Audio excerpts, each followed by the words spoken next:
नमस्कार दोस्तों, एस्ट्रोलॉजर कपिल मिश्रा में आपका बहुत बहुत स्वागत है। आज हम बात करने वाले हैं विशेष रूप से मित्रों मिथुन लव राशि फल जून 2025।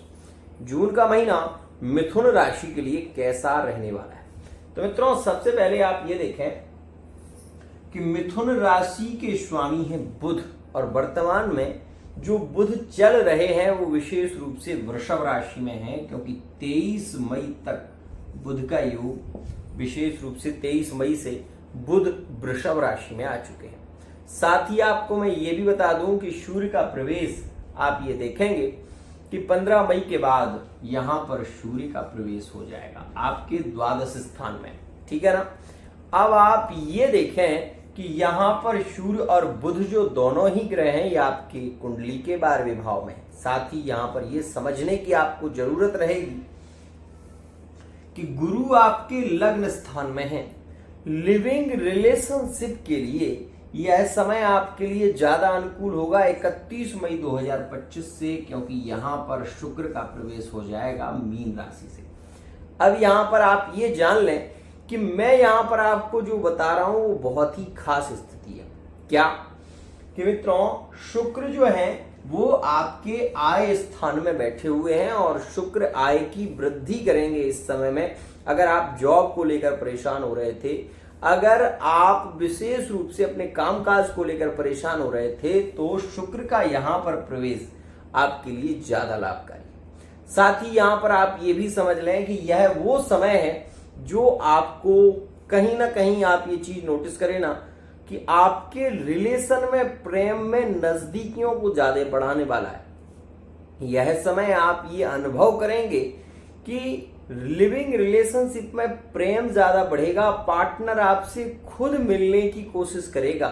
ऐसी स्थितियां इस समय में देखने को आपको मिलेंगी।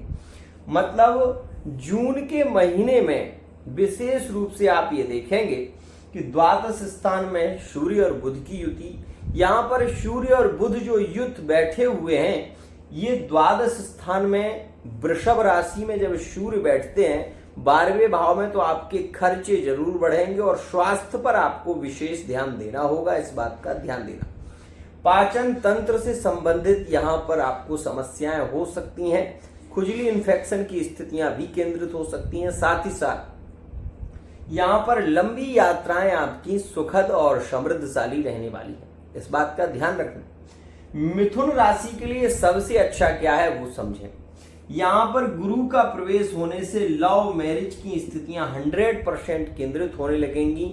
जो रिश्ते पहले टल रहे थे, जो रिश्ते पहले कहीं ना कहीं आप ये देख रहे थे कि पार्टनर आपका टाल रहा था या पार्टनर के परिवार वाले एक्सेप्ट नहीं कर रहे थे, तो ये ध्यान देना कि 15 जून के बाद आप ये 100% अनुभव करना। उससे पहले ऐसी स्थितियां केंद्रित नहीं हो पाएंगी ज्यादा, लेकिन 15 जून में सूर्य जो है वो यहां पर आ जाएंगे और सूर्य गुरु की युति हो जाएगी। तो यहां पर आपको निर्णायक स्थितियां देखने को मिलेंगी।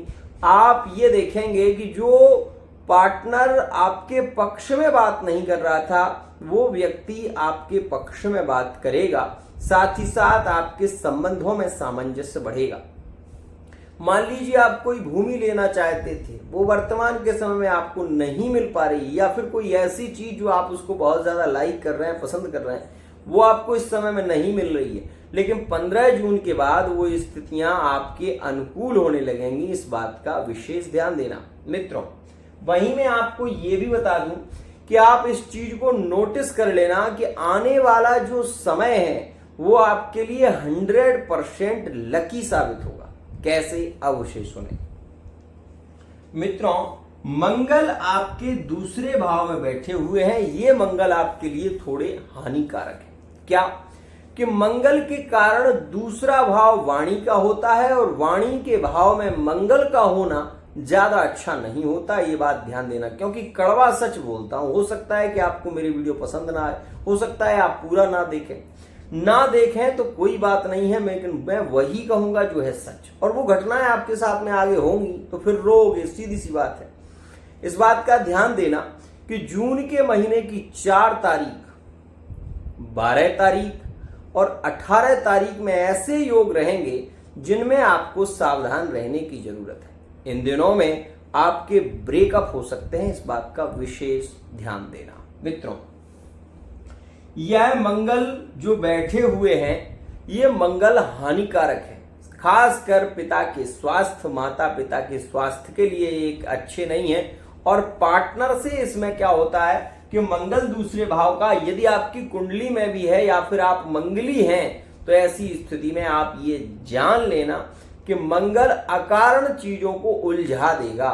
और इस स्थिति से आपको निकलने के लिए मैं आपसे ये कहूंगा कि मसूर की दाल, थोड़ा सा सुगंधित इत्र और लाल पुष्प महादेव जी को तांबे के लोटे से आप मंगलवार के दिन चढ़ाना शुरू करें, जिससे आपका मंगल शांत होगा और क्रोधगत स्थितियां नहीं देखने को मिलेंगी। और एक विशेष खास बात, जब यह द्वादश में सूर्य और बुध बैठे हुए हैं, जो स्वास्थ्य को खराब करते हैं, जो कहीं ना कहीं आपके मन को भ्रमित करते हैं, जल्दबाजी में निर्णय लेने की स्थितियां इसमें बनने लगती हैं, तो इस समय में आप हो सके तो सूर्य को अर्घ दें, साथ ही साथ ओम घृणी सूर्याय नमः इस मंत्र का जप भी करें। एक और खास बात, यहां पर ये जो केतु आए हैं ना, केतु कुल की उन्नति करते हैं, तो यहां पर आप ये देखेंगे कि बिजनेस व्यापार के क्षेत्र में 31 मई से जो समय बन रहा है वो काफी लकी है, काफी श्रेष्ठ है, इस बात का ध्यान देना।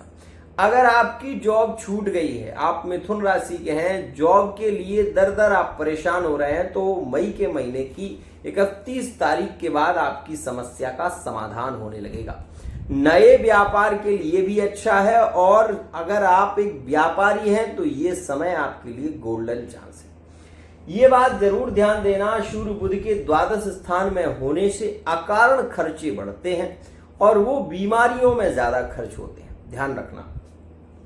यहां पर आप मैंने जो उपाय बताया है मंगल का वो कर लेना, साथ ही सूर्य के लिए घृणी सूर्याय नमः इस मंत्र से आप सूर्य को अर्घ दें। साथ ही यहां पर जो गुरु बैठे हुए हैं, एक कड़वा सच कोई नहीं बताएगा, अभी बहुत सारे एस्ट्रोलॉजर मिलेंगे मेरे अलावा, यहां पर अगर आपको ये चीज कोई बता दे तो मैं मान जाऊं। क्यों? क्योंकि लोग केवल मीठा सुनना चाहते हैं और उन एस्ट्रोलॉजरों को भी आदत पड़ चुकी है, वो मीठा ही बोलते हैं। अब आप ये सोचो कि यहां पर ये राहु बैठा हुआ है, कहां पर है? नवम भाव में।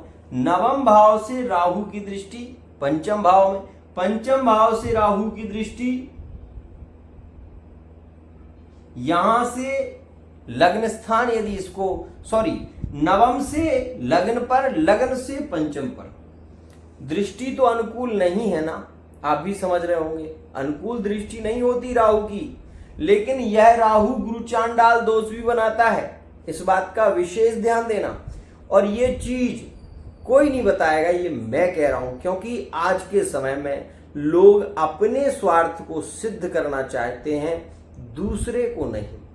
और ये क्या पीड़ा दे सकता है वो भी मैं आपको बता रहा हूं, तो सुनो। ये जो गुरु यहां पर दृष्टि दे रहे हैं, गुरु की जो नवम दृष्टि है वो यहां पर है, इस वजह से राहु और शनि गुरु का जो योग है वो ज्यादा हानिकारक नहीं होगा। लेकिन इसमें होता क्या है वो समझें। जब राहु गुरु पे दृष्टि देता है तो गुरु चांडाल दोष बनता है, लेकिन गुरु जब राहु पर दृष्टि देता है तो ऐसी स्थिति में गुरु चांडाल दोष भी लाभकारी हो जाता है। आप इस स्थिति को ऐसे नहीं समझेंगे, आप केवल इतना समझें कि केंद्र और त्रिकोण में बैठे हुए ग्रह हमेशा शुभ माने गए हैं, और इसको आप चाहो तो होरा पाराशरीय सिद्धांत में देख सकते हो, पाराशरीय ज्योतिष में देख सकते हो। लेकिन यहां पर केवल एक बात है जो बहुत कड़वी है, क्या? कि ये जो मंगल बैठे हैं, ये मंगल यहां पर राहु पर अपनी अष्टम दृष्टि दे रहे हैं, इस वजह से राहु दब जाएगा। लेकिन राहु देगा क्या वो सुनो। राहु अकारण लाभ देता है। अकारण लाभ का मतलब राहु शॉर्ट सर्किट अपनाने पर मजबूर करता है, आपको शेयर मार्केटिंग से लाभ देगा, भूमि भवन वाहन का सुख इसमें ज्यादा देता है। और चूंकि यह मंगल नीच के हैं तो ये नीच भंग राजयोग का निर्माण भी करते हैं। तो यहां पर जो मंगल द्वितीय भाव में बैठे हुए हैं ये अष्टम को भी देख रहे हैं, समझना। अब यहां पर मंगल उच्च का होता है तो हो क्या सकता है वो सुनो। मिथुन राशि का अगर थर्ड पार्टी रिलेशन है मैरिड लाइफ में, ध्यान रखना, तो पार्टनर से यहां पर ये जून के महीने में मिलन के योग ज्यादा बनेंगे और फिजिकल रिलेशनशिप के भी योग ज्यादा केंद्रित होंगे। पार्टनर अपने आप ऑटोमेटिक खिंचेगा और आपसे बहुत ज्यादा बात करने के लिए यहां पर उमंग होगी। ये चीज मिथुन राशि में थर्ड पार्टी रिलेशन में ज्यादा लगावपूर्ण देखी जाएगी, लेकिन वो देखी जाएगी केवल 15 जून 2025 तक, ध्यान रखना। उसके बाद ये मंगल भी वहां पर दंगल नहीं कर पाएगा। क्यों? क्योंकि सूर्य का शासन आ जाएगा और सूर्य जो है वो राजा तत्व का कारक है। जब सूर्य यहां पर आएंगे तो एक्स्ट्रा अफेयर जैसे जो संबंध मिथुन राशि वाले जातकों के हैं उनको नियंत्रित कर देंगे। उनको कहीं ना कहीं हम ये भी कह सकते हैं कि ब्रेकअप हो सकते हैं उनमें, लेकिन वो स्थितियां कुछ समय के लिए शांत हो जाएंगी। ये बात ध्यान देना। यहां पर मिथुन राशि वाले जातकों के लिए यह समय किन राशियों में ज्यादा लाभकारी है और किन राशियों में ज्यादा हानिकारक है वो भी सुनो। ये मिथुन राशि स्वामी बुध बैठे द्वादश स्थान में। बुध जून के महीने में लग्न स्थान में आ जाएंगे। जब बुध लग्न स्थान में आएंगे तो राजनीतिक क्षेत्र में सबसे ज्यादा लाभकारी होते हैं बुध, ध्यान रखना। यहां पर ये बात आप मान लें कि जिन राशियों में वर्तमान में नो कांटेक्ट चल रहा है उन राशियों में लव मैरिज के योग, पुत्र प्राप्ति के योग, ग्रहकृत स्थितियों में व्यापार बिजनेस में लाभकारी योग देखने को मिलेंगे। जैसे मिथुन राशि का एक तो कर्क राशि का संबंध जुड़ जाएगा, ये बात 100% मानूंगा। मिथुन राशि और तुला राशि, मिथुन राशि और कुंभ राशि में लव मैरिज के योग हैं।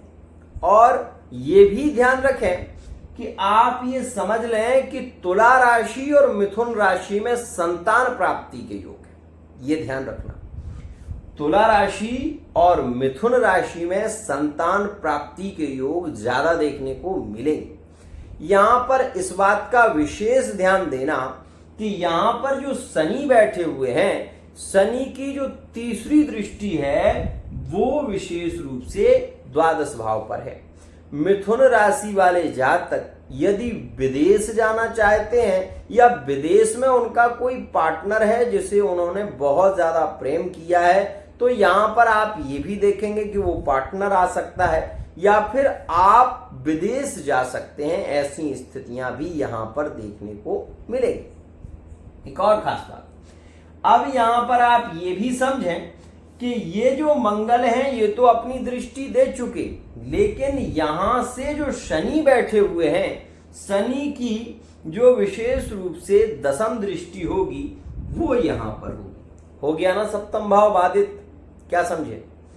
सप्तम भाव बाधित हो गया कैसे? शनि के द्वारा। अब जो लोग विवाह की ओर बढ़ रहे हैं वो एक बात को जरूर समझ लें, चाहे वो लव मैरिज में हो चाहे वो अरेंज मैरिज में हो, जब तक आप शनि का छाया पात्र दान नहीं करेंगे तब तक आपके विवाह में बाधाएं आएंगी। ये बात ध्यान देना।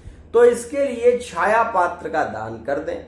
छाया पात्र के दान में क्या करना है? एक स्टील का कटोरा लेना है, उसमें सरसों का तेल 500 ग्राम और उसको पश्चिम दिशा की ओर मुख करके उसमें अपना चेहरा देख लें शाम के समय 7 से 12 के बीच में।